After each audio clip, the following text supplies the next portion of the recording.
that inning and outing from social media is a sort of abandonment dance, right? I won't let this space hurt me. I'm the boss of this space. I'm leaving. Oh, kind of need it. I'm coming back. More validation. Lather, rinse, repeat.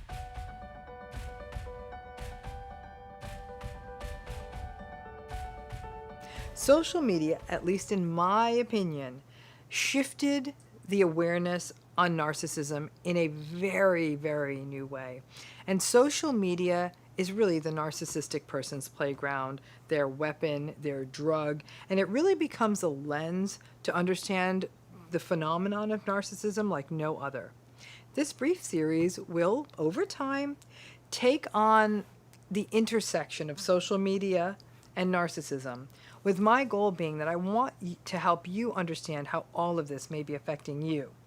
So I want this first video to almost be like a history lesson.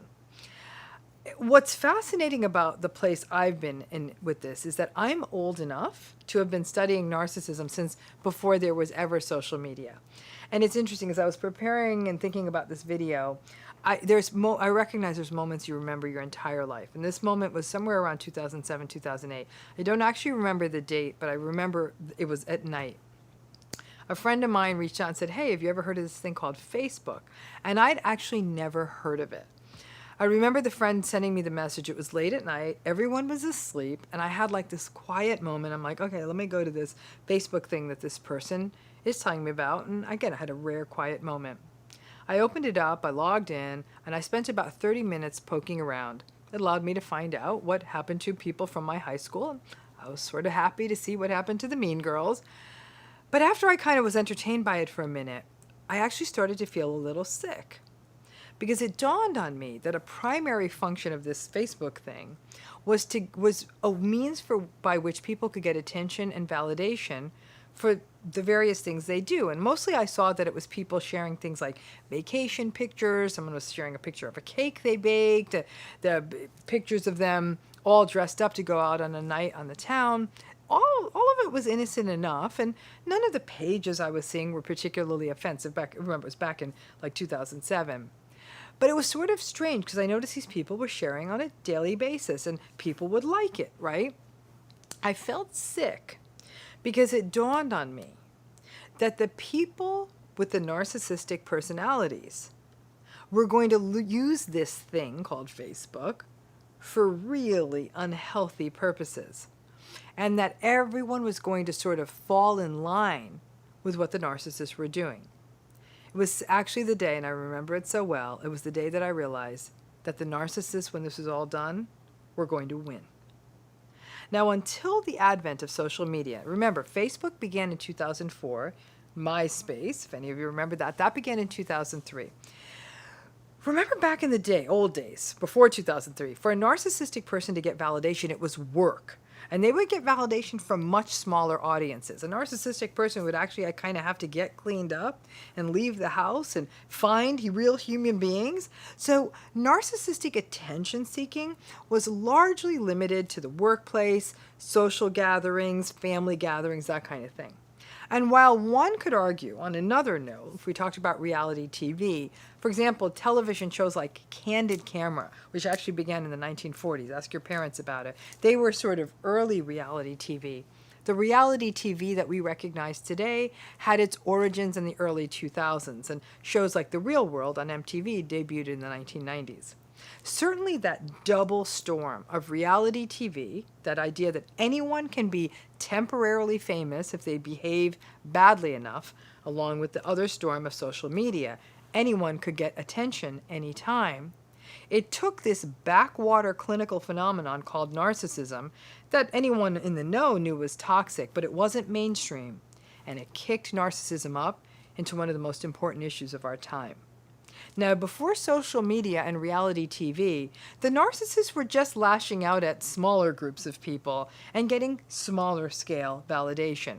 It was more of the grandiose, posturing, arrogance, entitlement, unempathic, difficult to get along with manipulative types that were out there. A great example of one of these sort of circa 1960s narcissist would be someone like the character Don Draper in Mad Men, right? Or there were those sullen, victimized narcissists out there too, but they had no audience. Those folks would just rage at their families, partners, and coworkers.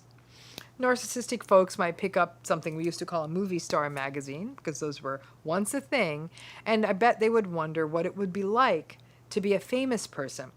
But for all of us mere mortals, becoming famous did not at all seem accessible to anyone.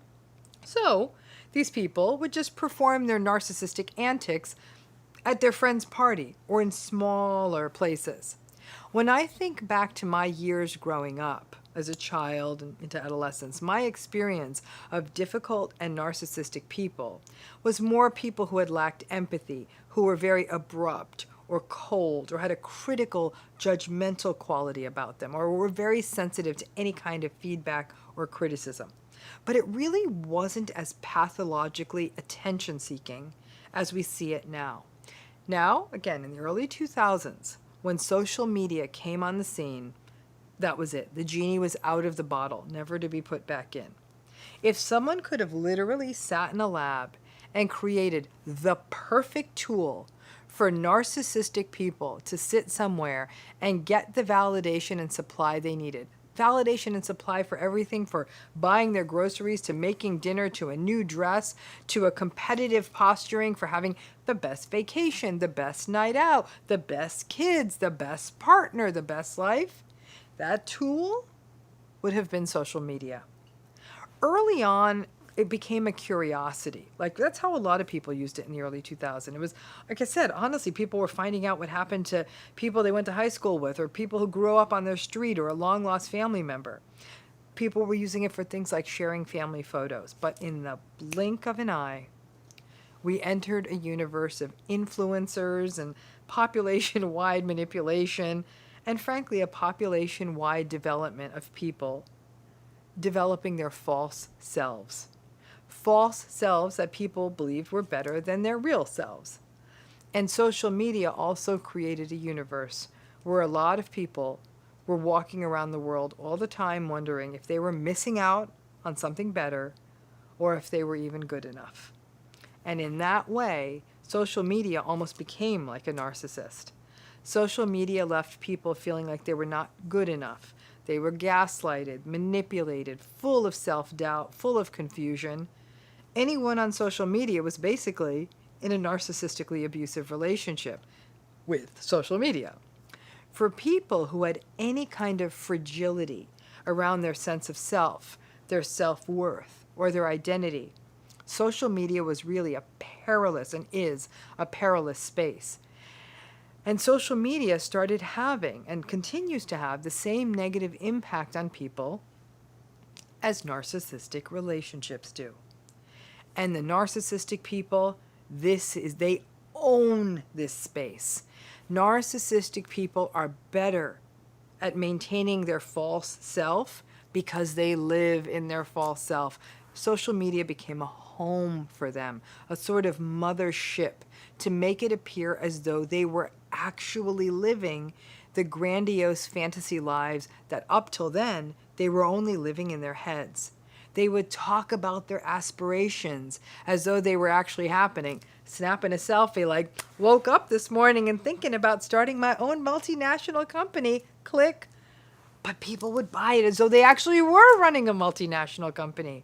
People were going on vacation solely to get images for Instagram. They were going to the Eiffel Tower or the Great Wall or the Great Pyramids or whatever beach or ocean is the beach of the moment to take a picture and show the world how great their lives are, rather than to do anything as absurd as actually take in the engineering of the Eiffel Tower or the scale of the Great Wall or the joy of being at the beach. An entire world was now going places to have their ass facing the place they came to see so they could get the selfie. The false self means that many narcissistic folks live in two realities. The reality that induces envy in other people, and the reality that they actually live in, which is never going to be as good. And as such, The narcissistic people in the age of social media live in a chronic, constant state of quiet rage, wanting their actual lives to be as good as the lives they portray on social media. They created this mess for themselves, and they still blame the world for not delivering on the super fabulous life they feel entitled to. And here we are. The genie is out of the bottle. An entire generation has been raised on social media. The minds have been manipulated, and there is no going backwards. When I was in graduate school back in the 1990s, we didn't really learn that much about narcissism. I have to say now, with all the shifts in the world, I believe that it has to be a required course if you are to be a mental health practitioner in the 21st century. And to understand the story of social media is to understand the impacts and damages and harms narcissism, and to some degree social media, are having on our lives, our psyches, and our minds. So hang on to your hats, because this series that'll unfold over the next few weeks and months will take on the landscape of social media and narcissism, so you can understand why this is an issue that is affecting so many of us, but interestingly may not have affected your parents' or grandparents' generations in the same way. This is a real generational leap. It wasn't a thing in earlier generations. It's interesting.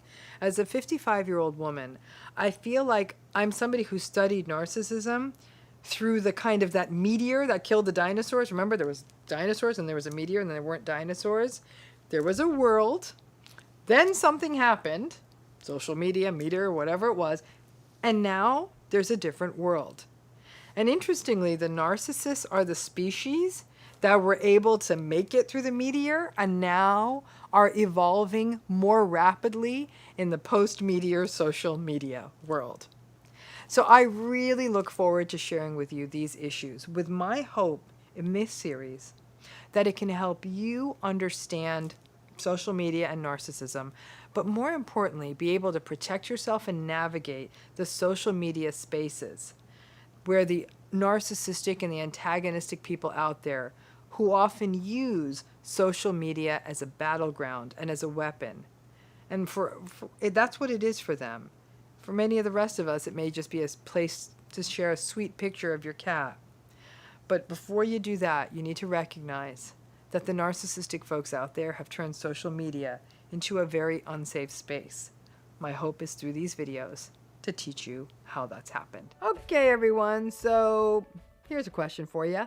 Is social media the reason narcissism has become the problem that it is in the world? What do you think? Please drop your answer in the comments. I wish you were all sitting right here so I could hear them from you, but I'll take what I can get. Now, I was actually at a gathering recently and was talking with a few people. And I remember one of the conversations was with someone I'm very close to and respect. And she said, I'm quoting, "I think social media is the worst thing that has ever happened in our lifetimes."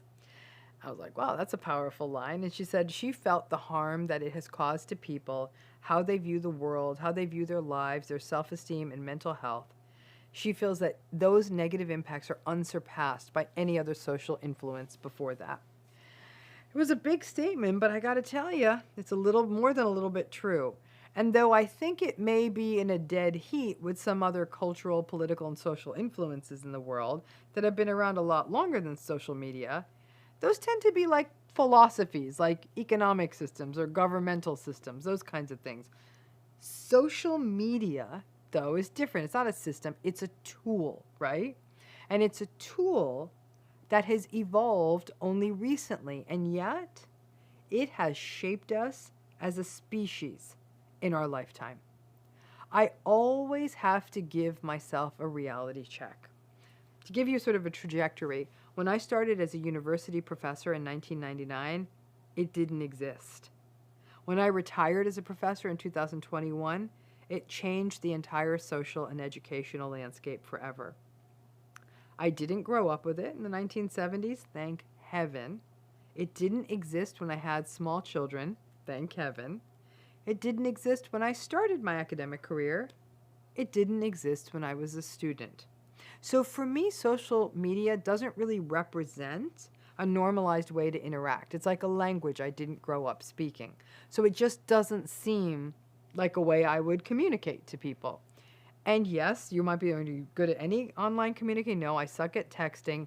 I am good at emails though, but that's because I'm a letter writer from way back. So it's like I'm typing a letter. So I'd love to know, drop a comment. At what stage of your lives did social media become a major part of your life? It'll be interesting to see the different kinds of responses. Now this, however, begs the bigger question. Is social media responsible for what seems like a more narcissistic world? Now, let's face it, this is my YouTube channel, and the irony is not lost on me that this is a form of social media. But I'm going to take my bully pulpit for a minute and consider what I'm about to say, my opinion, and my opinion alone. The question is social media responsible for the uptick in overall narcissistic behavior in the world? My answer is yes. Listen, I always try to be a moderate and play the centrist party line. Social media, yeah, I know, it can create communities. It allows people who may have traditionally felt isolated to connect over common ground. It lets families stay in touch. It allows disparate people to share points of view. It allows people to share baby pictures and wedding pictures. Those things are true. And for people who only use it that way, good for you. I guess that's nice. But those assets, those gifts of social media, when we measure them against the harm, I'm sorry, to me the balance is still off. Social media is probably still more bad than good. I'm not even going to get into the harms of misinformation and all that stuff and the mental health kinds of impacts, especially on younger people. I'm going to stay strictly in the narcissism lane here. I do believe there is a decent chunk of people, I do, who use social media in a healthy manner to do the things I was talking about. Build community, stay in touch, cheer each other on, share updates with widely scattered social networks. People who have health issues may share support and feedback, share recipes, play silly games with each other. All of that feels harmless to me. I also believe there's a pretty damn decent chunk of people who use social media in a manner that can be called perpetrating. They use it to stalk people, to bully people, to share harmful information. The research on cyberbullying clearly shows the impact of attacking people using social media or other online or tech spaces has the same and potentially worse impact as in-person bullying. Trolling, stalking, online bullying, all of this behavior is very much something that's often perpetrated by narcissistic individuals. So here's another place for a comment. Do you feel like the toxic people on social media that you've run into have had a negative impact on your well-being? Sadly, there are people whose mental health is negatively impacted by social media. They may be the recipients of the bullying and harassment and develop symptoms consistent with post-traumatic stress. There are those who look at it and socially compare themselves to others, and this intersects with other mental health or self-esteem issues and can result in these people feeling significantly less than other people, depressed, anxious, hopeless, worthless, unattractive, and can culminate in a frank psychological crisis, especially in younger people. In the most serious cases, exposures to these kinds of things can culminate in self-harm or suicidal behavior. And I definitely believe that social media is a tool that is designed to foster and proliferate narcissism. It is designed for people to solicit validation, to post a false narrative about themselves and about their own lives, to manipulate other people, to insult and demean other people, to share a life that is actually about some sort of created aspirational self rather than their true authentic selves. So it gives the narcissistic person a public playground to do the things that they do best. And that in and of itself is not the issue. That by itself would not result and a proliferation of narcissistic behavior throughout society. The issue is that all of that preening or posturing and posting and sharing and selfieing and look at how much better my life is than yoursing is rewarded. In the last 10 years or so, we have devolved into the commodified world of the consumerist influencer. People who spend their days sharing about what they ate for breakfast, their children, their vacations, their pranks, complete with hashtags in a chronic hunt for sponsors, free stuff, and followers. It's a strategy and it's a game. And people's jobs are designed to get these people followers. This isn't an even playing field. It's also a business. And here's the thing. I don't look at an advertisement on television or in a magazine thinking that that's real life or that I could be like those people. I know it's an advertisement. But in the new validation-seeking influencer culture, people are behaving as though the people in those pictures who they may identify as their friends those are their real lives when they're advertisements. And that confuses people who look at these posts, especially those who may be more impressionable, maybe younger, or more vulnerable to those forms of manipulation.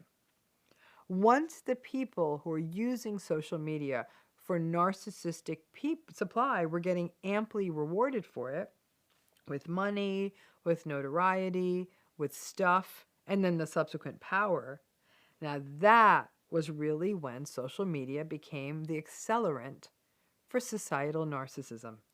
And it resulted in a social media world of narcissistic people and the people who fall for the narcissistic false narratives and who unwittingly became the enablers. And there's a whole group of vulnerable folks out there, especially adolescents and children. People who are vulnerable in other ways. For example, they may be very suggestible. They may struggle with mental health issues. They may struggle with self-esteem issues. These are all people who don't know how all of this racket works and are more easy to fleece or play. And they're all being narcissistically abused on a larger scale. These same vulnerable folks are using social media as a place to make their own calls for help or issues they're experiencing, which can often mean that these users are yelling into the wrong abyss, and it pulls them off the path of getting the appropriate help that they really need. We are about to hit the first generation of emerging adults, people going from adolescence into adults, who were born into a world in which social media existed from the day they were born. So their parents used it when they were infants. Their childhoods were exhaustively documented on social media. It existed for their entire lives. Now, the jury is out on how this will manifest with regard to not only narcissism, but also mental health and identity development in general. The data that will emerge in the next few years is going to be fascinating. Now, the portrayal of the false self is the narcissist ground game. They do it better than any of us. As a therapist, it is often painful to watch the hurt that people experience because they look at social media and they see that they weren't included in a social get-together because they see the pictures posted during and after the event, or the insecurity that emanates from new mothers, that emanates from seeing the perfection of a peer's children, or the success of a peer's career, or even how well the damn baby's sleeping during the night. The isolation that is felt in the wake of observing families have big holiday get-togethers and matching outfits when people may not have that kind of connection to their families. The yearning that comes from watching anniversary stories and love stories and wedding stories while a person is navigating their own divorce. Now, we're all becoming a little savvier at how we consume and look at social media. Many of us know what's true. We know what's manufactured. But in our weakest moments, even when it is another person's embellished narrative, we're vulnerable to believing it, and it hurts. Ostracism, that sense of being left out, is a universal fear and a universal wound for all of us. Long before social media, narcissistic individuals had been really good at constructing their false selves, the self that they believe the world wants to see, to set goals that are considered admirable by other people, to sell themselves as doing better than they actually are, and certainly better than everyone else is. Now, with social media, they have a theater to perform these false selves in. Once upon a time, narcissistic folks were stuck with just getting validation from the small band of people they knew. Now, it's a different game. They can get validation from the world, which emboldens them even more. And the enablers believe the false narrative, which gives the narcissistic folks even more power. So, yeah, you better believe it. But even alongside that friend of mine, I do believe that social media is a catalyst for what has become a proliferation of narcissism and enabling in our society. In a way, the only path forward is to see social media as the fictional bulletin board that it is, a sort of theater of the absurd, a time capsule of what matters to people, but not what is really happening. But it could also be a place to perhaps stop rewarding the narcissistic people by starting simple. Simple things like just stop liking their stuff. Stop feeling the need to praise it, as a place to learn how to set boundaries. But since that isn't going to happen anytime soon, even outside of social media, everyone needs to be more careful. Nowadays, you are more likely to meet narcissistic people in general, in the workplace, at school, on dating apps, on dating anything, in social settings, at family reunions, on the city bus, on an airplane, on a tour bus, in a casino, anywhere. Social media ain't going anywhere. And let's face it, the narcissistic folks rule the space. So again, I'm Dr. RAMANI, and I would love to hear from you. How have you changed your social media habits to cut narcissistic people out of your life? So we have to learn to be more tactical in how we navigate the world. Learn the red flags, practice setting boundaries, watch those cognitively dissonant patterns like justification that we so often fall back into. Stop gaslighting yourself. And the best antidote for your life, obviously, is to not let these folks into your life in the first place. Just like you close the door against the flies, because it's a real pain in the neck to have to run around and have to keep swatting at the flies, do the same thing in your life with difficult people. Social media may have made the proliferation of narcissism worse, but you can at least safeguard your life, your soul, your space, and your mental health against the harm that these personality styles bring into our lives. So I hope that gives you something else to chew on around social media and narcissism. Thank you. But it's not all good news for them. The same way social media can leave any of us feeling as though our lives do not measure up, that we're missing out on something, that other people's lives, relationships, and stuff are better than our stuff, that everyone looks better or is better than us, that comparison effect is even more profoundly felt by people who have narcissistic personalities. So everything we struggle with, they struggle with more in this space. Now, I sound like a broken record, but remember that the core of narcissism is feelings of inadequacy and insecurity. And all of this grandiose posturing and preening that they engage in, and this attention seeking, is a means to regulate and manage those really uncomfortable feelings. Well, as you can imagine, social media can often and usually does activate those feelings of inadequacy in all people, but definitely in narcissistic people. So social media becomes a very double-edged sword that narcissistic people want to use, want to participate in, and get validation from, but it's also a place where they have to face images and information that leave them feeling worse. This plays out differently depending on whether it's vulnerable or grandiose narcissism. In the grandiose narcissistic people, They may not like to see that someone's toys and lives are bigger than theirs. So they will often clap back and have even more grandiose posts that make their lives seem even better. That all works well when the grandiose person's life is going well. But remember what all of the narcissism theorists and researchers say. The vulnerable and grandiose types typically coexist in the same person. Now, for the more vulnerable narcissistic person, social media overall can be a very uncomfortable space for them. It's a place where their inadequacies and their insecurities, which are already very close to the surface, get activated even more regularly and pop to the surface more easily. For a vulnerable narcissist, seeing other people's better lives can rather quickly activate their shame and then their passive-aggressive rage in a vulnerable narcissistic person, like I said. And as such, a vulnerable narcissist's interactions with social media may be much more uncomfortable and maybe even turn into something more troll-like and abusive.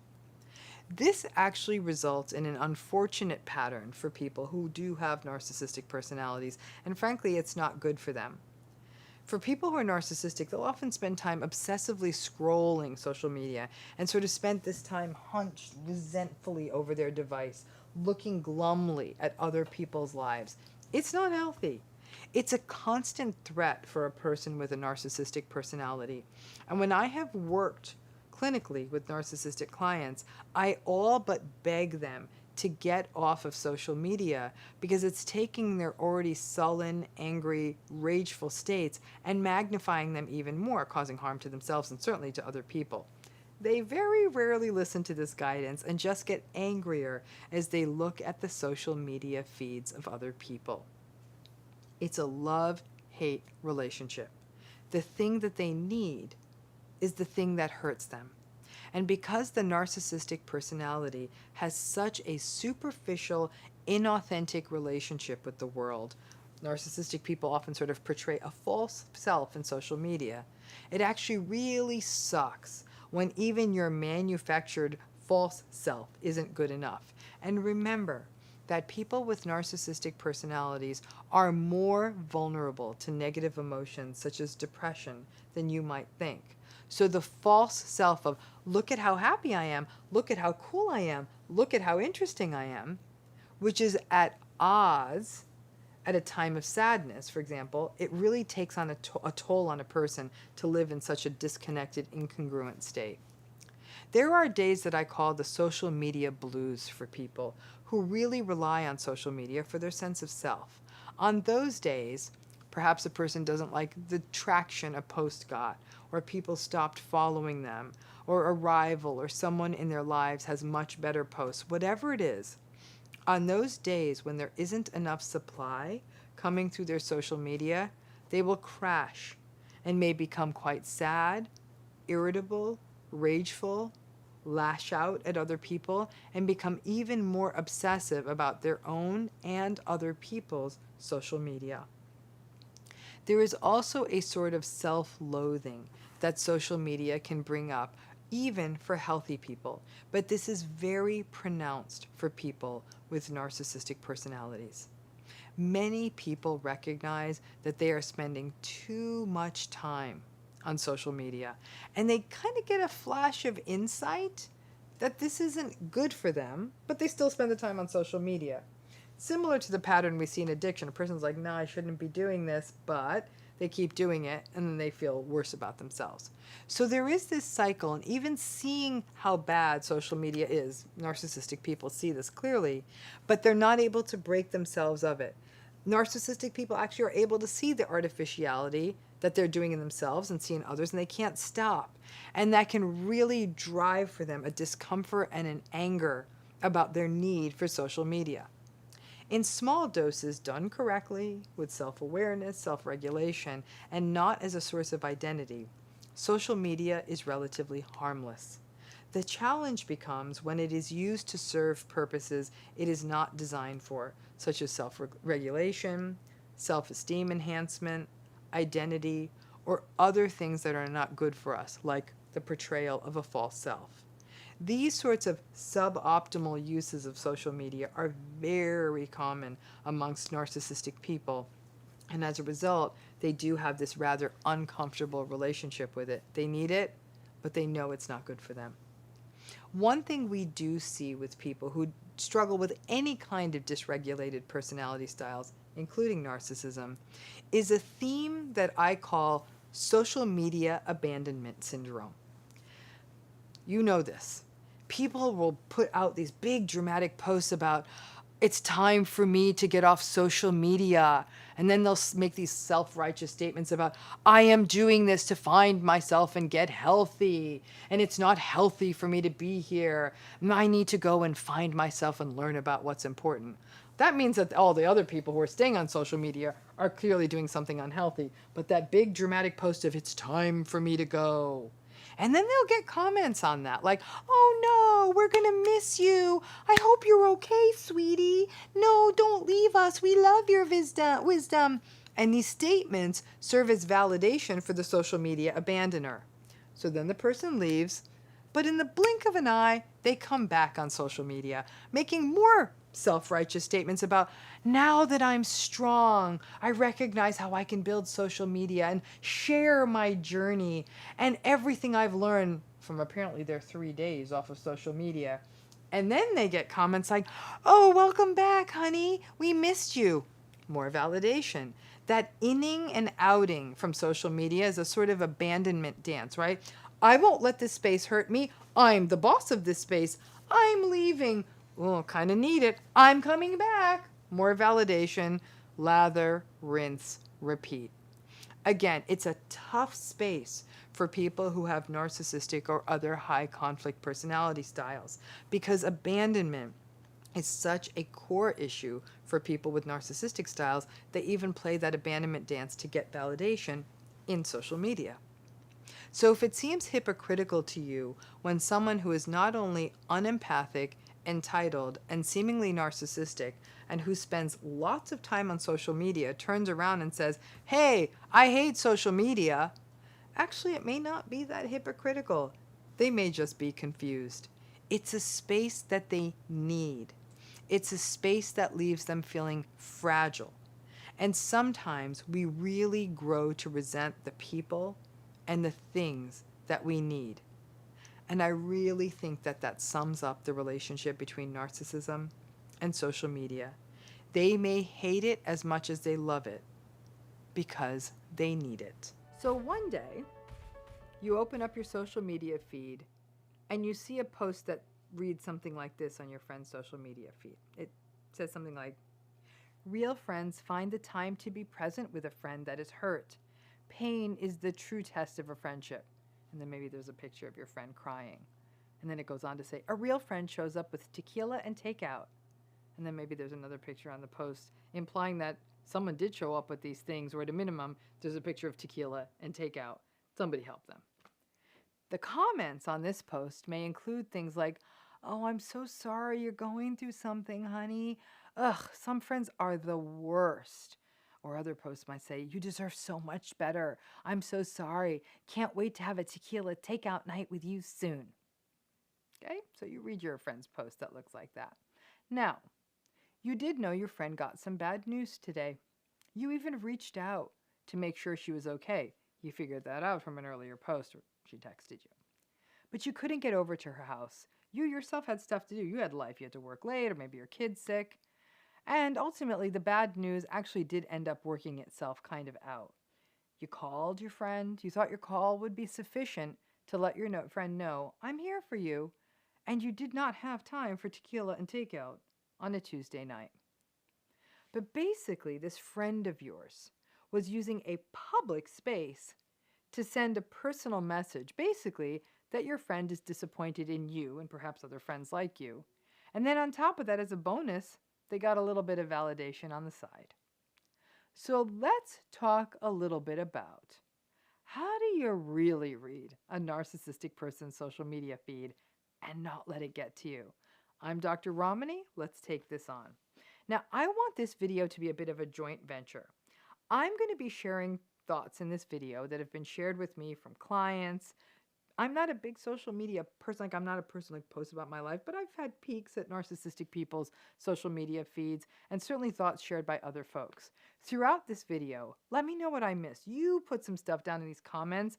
I'm going to give you in this video 10 things to look for and how to interpret them on a narcissistic person's social media feed. But I bet you'll come up with a lot more. And again, drop it in the comments, the things you've seen. But if you understand this phenomenon a bit more, it can actually make it less frustrating and annoying when you have friends like this on your feed. You'll be able to see it through a more clear lens, not personalize it as much, be able to roll your eyes about it, maybe even feel a little pity, or even decide to silence their posts so you don't have to see them. But add your thoughts to the comments, because this really can be a robust exercise for everyone as well. So let's break this down. The 10, I might throw in a bonus 11, one just crossed my mind, ways to really read a narcissistic person's social media feed. Number 1, the bragging. Bragging is just straight up validation seeking. It's what they need that day. It's what social media is really built for, and it's the main way that narcissistic people use it. They'll be leaning on the hood of a new car. They'll be showing off an expensive new purchase. They'll be talking about the extraordinary perks of a new job. They'll be sharing pictures from a dream vacation spot. They might even imply these things are going to happen even if they're not already. The language that accompanies the images often shows how uninsightful they are. So posts like, I guess hard work pays off, as they lean against the new car, which was actually purchased by someone else. Or, if you wish and manifest, good things happen to good people. And the picture is them standing in front of a Hawaiian sunset. So I guess the corollary to that is the rest of us schlubs who are staring at traffic in front of us or at a laptop screen during the time of sunset, not in Hawaii. I guess that means we're not very good people. They need validation. That's why they're bragging. It's almost like hunger. When you're hungry, you eat. When they need validation, they brag. And they get grandiosity feed from that too. And this isn't one-off stuff. You know, the rest of us may actually post a Hawaiian sunset because we got to take our dream vacation, or may post our new car because we're proud, but just do that once, or with a less self-righteous or self-unaware post. But instead maybe say, hey, look, I got a new car, or hi, beautiful sunset Maui, feel so lucky to be here. But this braggy stuff tends to be the ground game of grandiose and communal narcissists. They're just looking for validation. Number 2 are the passive-aggressive posts. These are often the posts that begin with, don't you hate it when ... or it must be nice ... or some sort of meme kind of thing with the text like, when your best friends forget your birthday, and some sort of image. A core dynamic of narcissism is manipulation, and specifically of trying to induce guilt and shame in other people with the hope of leaving them, the other people, feeling bad about themselves or bad for the narcissist, or guilty, or both. It's sort of a form of vindication. Instead of them directly sharing a feeling or concern with you, I was hurt, you missed my birthday, they'll make a strange public statement and then get validation from people who feel bad for them as a secondary benefit. Oh, I'm so sorry that happened to you, or you're so wonderful. Good people will see how good you are. The challenge is that so many of the narcissistic person's friends and followers can be enablers. This passive-aggressive stuff tends to be more common in people with more of the vulnerable/covert narcissistic style. We also tend to see it a bit more in the self-righteous narcissists. The third kind of post are the victimized posts. Now, this is a riff on the passive-aggressive posts, but more specific, focusing on how the world, how life, how other people have let them down, and that they are a victim of the unfairness of the cruel world. It may be, guess who got the promotion today? It wasn't me, but it sure must be nice to be the boss's daughter's friend. Or the post may be, it's amazing how unfair it is that some people are just born with money and don't have to have talent, and others actually have to prove themselves. But I guess at least I'll always know I earned my stuff. Victimization is very core to the narcissistic identity, especially for vulnerable narcissistic people. It fuels the combativeness and the antagonism at the world that we tend to see in narcissism. These are folks who truly believe that their lives are not fair and that everyone else's lives are actually unfairly fair, or they actually don't really care about whether other people's lives are fair, only that theirs isn't. The mistake that so many people make is to engage with these posts and say things like, but you have your health, or all of us love you, it's all going to work out soon. That's not why they posted that, and that's not what they're pulling for. The victimized posters want people to reinforce the unfairness that is the person who's posting's life. Things like, the boss's daughter's friend is probably incompetent. They're so stupid to not have promoted you. The victimization is a manifestation of the grandiosity that a narcissistic person has not being achieved. Narcissistic folks don't do well when the world reminds them that they are not superhuman. And at those times, the victimized stuff and the inadequacy and all that stuff bubbles up. It's up to you if you want to engage it, but that's what that's about. Number 4 way they use it is to induce envy. Things like vacation pictures, too many, with somewhat kind of cringy hashtags. Hashtag blessed beach life. Hashtag sunshine goals. Hashtag you only live once. Or a perfectly posed family photo and children wearing white. Or pictures posed again to that next to that new car. Or in the more extreme, maybe a person posing next to a private jet or a really, big boat or something. Many mental health professionals have decried social media as a tool that's designed to induce envy in other people. And feeling envy or assuming that other people are envying them is a signature part of the narcissistic personality. Knowing that people envy them actually is a means by which narcissistic people regulate. They want people to say, "Oh, you are so lucky. I wish I had your life." This allows the narcissistic person, interestingly, to simultaneously not only feel superior, my life is great, but also sort of contemptuous of the envious person. It's complex and it's unhealthy. This kind of envy induction stuff is most often posted by grandiose and communal narcissists. If you really want to mess with them, don't like it or respond. Number 5 is self-righteous validation seeking. Things like pictures at a charitable event, at a soup kitchen, at a pet rescue, or surrounded by people who are actually in really bad shape, and the savior person in the middle, looking really good, by the way, and smiling around at the people who are smiling at them, grateful for their help. Now remember that idea of communal narcissism. Well, that gets to this. It's the pictures and posts of a person who wants validation for being humanitarians who save the world. Because let me tell you, they're going to look really good helping those folks who are less fortunate than them, of any species, people, dogs, cats, elephants. Some people find themselves feeling guilty when they look at these posts thinking, they're doing so much to save the world and I'm not doing anything, I'm just sitting home watching TV. Kind of feel bad. But for the person who's posting, they are a fast track to validation. And the fact is, anyone who casts shade on someone doing such nice things is viewed as a rotten person. So you can't really say anything. So the poster gets lots of validation without the envious jabs. This is also a style, I should say, we see in self-righteous narcissistic folks who will often post their own very moral pursuits, once again allowing them to get validation while protecting themselves from too much criticism and ultimately criticizing what you're eating and showing the really righteous thing that they're eating. Number 6 is sexy validation seeking. Shirtless pictures, provocative pictures, very flirtatious or seductive posts. Narcissism is a very superficial style.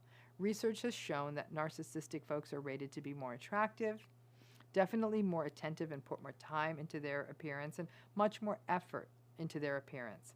And they take very good care of themselves. In many, though not all cases, vulnerable narcissists may not put in that much attention. And when a narcissistic person has got it, they will flaunt it. And social media is a great flaunt spot. And these kinds of posts can be sort of destabilizing sometimes for people, especially in intimate or close relationships with them. It's a little bit disheartening to see your partner with a really sexy post online. But again, this is all about validation. But it can cause tension or discomfort for their partners And also for the people who are in the relationships with the people liking the sexy validation seeking pictures.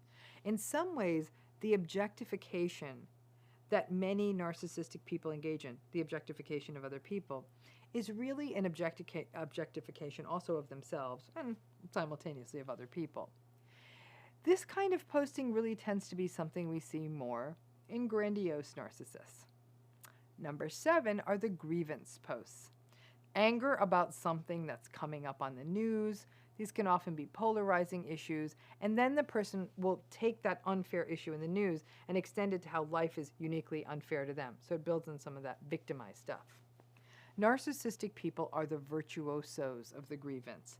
They are always angry about something. They're always malcontented. And on social media, this often plays out as anger about various situations in the world. In the current time we find ourselves, it tends to be something that's in the news, may or may not be true. It's typically polarizing. And then the person has grievances about how the situation or the policy or the politician or their lives are uniquely unfair to them. This can have a very victimized flair, but the grievance posts often serve a very different function. They are all about baiting. Invariably, some people on their feed will not agree, and then it's game on. Narcissistic people love, and I mean love, a fight. It releases tension for them and gives them an opportunity to dominate. So if you take the bait and engage with them on their grievance, unless that is your thing, you like the fight too, it's doing more for them, I promise you, than it is doing for you. This tends to be most common, this kind of posting in vulnerable or covert narcissists, but it may also be observed pretty regularly in grandiose and sometimes even malignant narcissistic types. Number 8 are the provocation posts. Now this is the angry, very political, very polarizing, large-scale baiting posts. This is like a more severe level of the grievance posts. But the grievance posts tend to be usually victimized, brooding anger, and grievance about something or a policy or some trend happening in the world that the narcissistic person feels is uniquely unfair to them.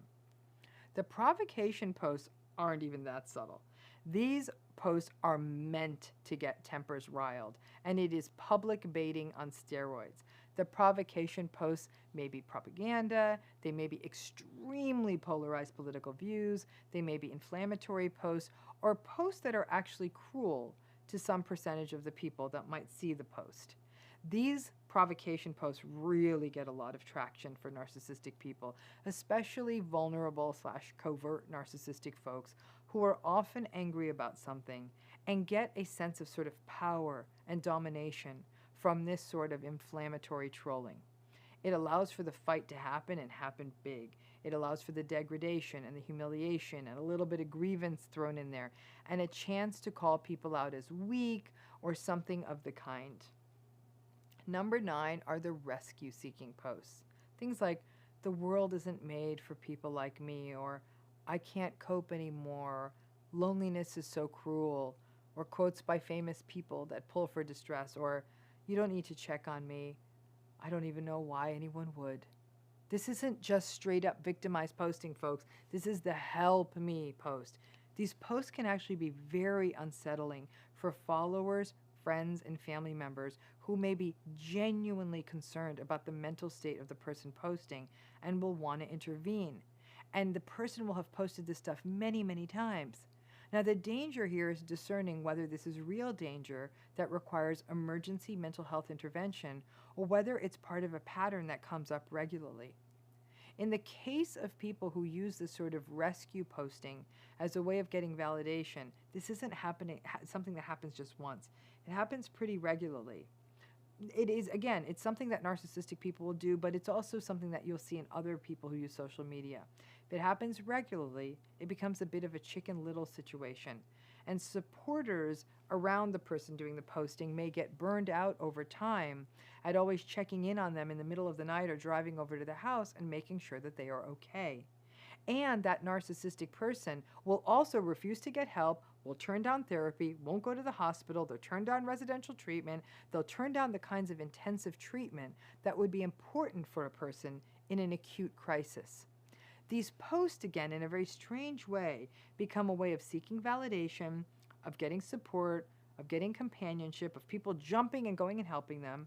Over time, people may be manipulated by this, but it does fulfill the short-term goal. This pattern is more common in vulnerable narcissistic folks, and always, if you do suspect there's an emergency, do get emergency services involved in a situation. Number 10 are the abandonment-oriented posts, the dramatic posts people make about wanting to leave social media so people will validate them and beg them to stay. Oh no, what's wrong? We've talked about this style before. A narcissistic person will proclaim that, oh, they're sick of social media. They're better than this. They don't want to waste their time. They need time alone. They want to sort out their thoughts. They want to go work on authenticity. But then they'll keep coming back, and they keep doing this grand exit regularly. I mean, if you want to leave social media, fantastic, then just go quietly. But no, it tends to be a rather noisy exit, lots of fanfare, lots of drama. To do this becomes a prime source of supply and reassurance. Comments like, don't leave, we're going to miss you, you okay, oh no, I love your posts, I look forward to your posts. It's the fantasy in a weird way of a person getting to see how people would cope if they weren't around. This can be very validating for people who have narcissistic personalities, but it can get exhausting over time for the followers or people around them after they pull this stunt on a monthly basis. It is definitely something that's more common in sort of a vulnerable style, but you'll see it in grandiose narcissistic folks, communal and self-righteous narcissistic folks as well, especially if they make it about how social media is so bad and they are so good. In a way, there's contempt that they have for social media, which is the thing that they need. When you get what their feeds are really saying, in some ways you actually kind of feel bad for them. It's not an adult or healthy way to get these needs met, and it may leave you, once you understand what they're actually doing, better able to set a boundary, not engage, not get into the mud, but recognize that they need to do their work on themselves, instead of them trying to self-regulate through social media and calling out for help in that space all the time. The key is to not take the post personally, to not take the bait, and to either silence their feed or just try to look at it with grace and good humor. Some of you might say, I don't want to make a mistake. Their posts seem like a cry for help. Anytime you really do think someone's posts are a cry for help, even if it's happening repeatedly, it is always important you access the appropriate emergency services and try to get the person the help they need, and let them know that we're here, we want to keep you safe, have numbers like the suicide hotline, whatever hotline numbers you need. We'll put the suicide hotline number in the notes below. But if you need those resources, have them. And you might even want to put them on the post, like, listen, if you're really feeling this bad, here are some resources. The way you can engage is to treat what looks like a crisis as a crisis and know that you did the thing that felt right and what was being portrayed as an emergency. You might think, well, I'm going to be foolish if I keep responding to it as an emergency. No, you're responding to it as what it feels like. And if that person says, oh, stop being so dramatic, you're not. You're responding to it. So don't fall down into the rabbit hole of the games and behave in ways that feel okay to you and could potentially stave off a crisis. But ultimately, knowing what this is about, and even, like I said, silencing these feeds because they're so exhausting, is something that you may need to do for your own mental health. So we've been doing a series of videos on social media and how narcissism sort of intersects that. Now in this particular video, sort of a kind of a how to protect yourself from the various narcissists that you might run into on your social media. Now we know that obviously there was narcissism long before there was social media, and since narcissism is something that develops in childhood, we can't say it was entirely social media's fault. A lot of times by the time people start interacting with social media, the narcissistic stuff was already developing in them. But I have to be honest with you, the younger and younger that people participate in social media, it's reasonable to think that social media may be influencing the development of narcissism. But let's talk a little bit more about, we're talking the various ways that narcissism and social media intersect in this series. So let's start here. You, like most of us, you have a social media account. And you likely use it in a healthy manner. You might share a pretty vacation picture, a picture of a flower you saw, or a sunset, or news about something nice that happened to you, or a new movie that you loved, or maybe you use it to expand sales in a small business or for business purposes. Maybe every so often you take a risk and you go out on a limb and maybe share an opinion or something like that. And then, maybe, there's also a narcissistic person or even people in your life. Now, in the worst case situations, the narcissistic people in your life who happen to be on your social media, they may be people who have it in for you. Maybe there was a divorce or a recent breakup. Maybe you had a falling out. At the extreme, you may get passive-aggressive comments or overt aggressive comments. Maybe the narcissistic people on your feed post things that are designed to hurt you. You went through a bad breakup and you're seeing your former partner already out and about in images and pictures with a new person in their life and talking about their forever love, or I finally found the one. Or it may be the hurts that are generated by a narcissistic person in your life, maybe lying to you. They say to you, I'm busy tonight, I'm not free tonight.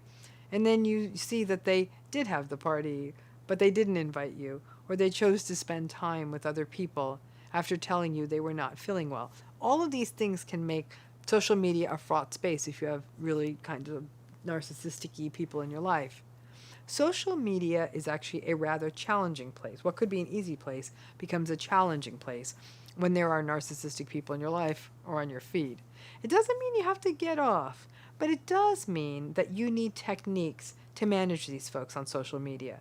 Remember, think about trolling, like internet trolling of any kind. Internet trolling, trolls on the comment sections of articles or any kind of online content, videos, you name it. Email trolling, social media post trolling, all of that really hostile negative stuff is almost always a manifestation of narcissistic behavior, and in some cases delusional behavior. So you already know the technique that works, but interesting, you already do know the technique that works to manage the narcissistic people on your social media. You remember? It's actually the good old DEEP technique. Remember that technique? Don't offend, don't engage, don't explain, don't personalize. But with social media, maybe we could add another letter to this. Maybe we could call it B DEEP, because B stands for block. And there are all sorts of ways of sort of blocking narcissistic voices on your social media. You can literally block them so they can't see your stuff, or so you can't see their stuff. You can unfriend them, you can unfollow them, you can set your account to stronger privacy settings, whatever feels right for you in a given situation. However, and you can almost set a clock by this, if they really want to see your stuff, they'll set up a fake account and will troll you from there. So just sticking to good old DEEP might even be better than the B DEEP. Blocking may not be sufficient. Keep in mind that the trolling of you on social media is often a way of monitoring you, not necessarily to engage with you. Now, only you know the specifics of your situation on social media with someone narcissistic. For example, someone going through a relationship breakup situations. That fake account trolling thing is a very common gambit. You just have to be on the ready for it. Now, the most important piece of the DEEP technique as a way to manage social media abuse by narcissists is the don't engage piece. When you either see a mean or passive-aggressive or otherwise invalidating comment on something you posted, don't get tangled into it with them. The blocking actually can work well here. If you don't need to see their comment, and if they set up a fake account, then as tiring as it is, you can just keep blocking any of their gross comments. But getting into a social media battle with a narcissist is like punching yourself in the face. It's pointless and it hurts. Some people feel like, oh, the narcissistic people shouldn't be allowed to get away with this. Okay, so then block them. You calling them out is not only not likely to stop their behavior, but it is likely to reinforce it and make their mean-spirited comments or posts more frequent and escalate the nature of the attacks. Another key part of protecting yourself is to not look at their feeds and posts. Many times their posts which lean more to seeking validation and admiration, inducing envy in other people, as well as posts antagonizing or judging other people, really only results in lots of unhealthy social comparison and uncomfortable feelings.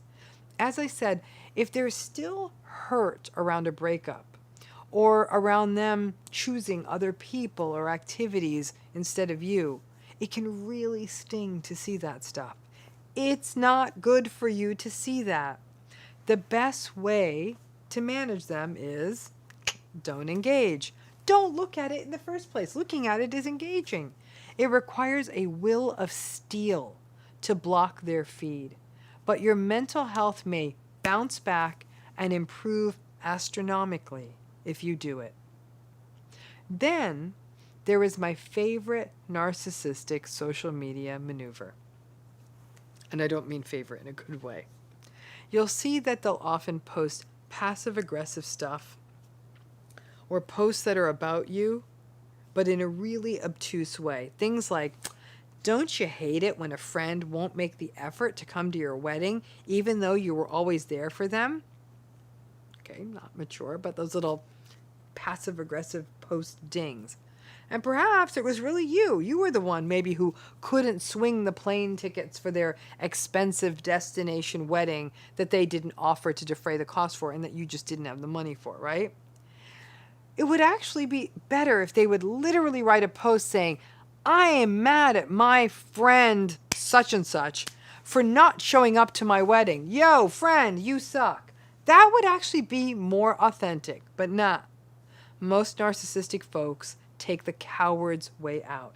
They make these passive-aggressive statements, and then their enablers jump in and say, oh, that's so not cool that someone did that to you, or use emojis to express their consternation on behalf of the narcissist.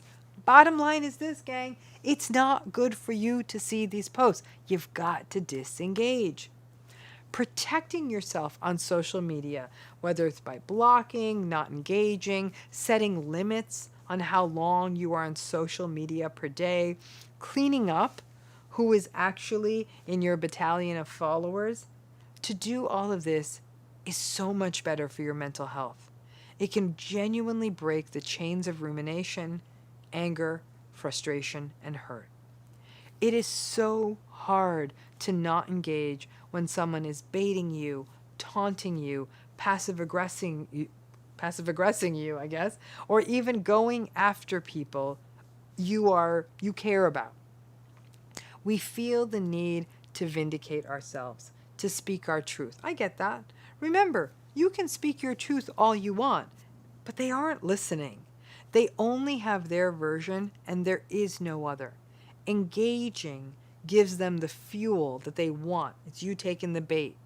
And if you can remind yourself, oh, okay, if I engage with them, then that means they're winning, then it may help you get your hand off the post button, or at least to stop scrolling. Listen, social media is in our lives. It's just how we communicate now. I'm not stupid enough to sit here and tell you to get off. But for all of us, a short cleanse isn't a bad thing. But if you can make your social media feed more of a narcissist-free zone, then it could go back to actually being more of a space of sharing, support, and collaboration, rather than of antagonism, manipulation, harm, and hurt. The best way to beat them at this game, to protect yourself against the narcissistic people on your social media feed, is A, don't let them on in the first place, and if you do not engage. I hope that helps. Thanks again.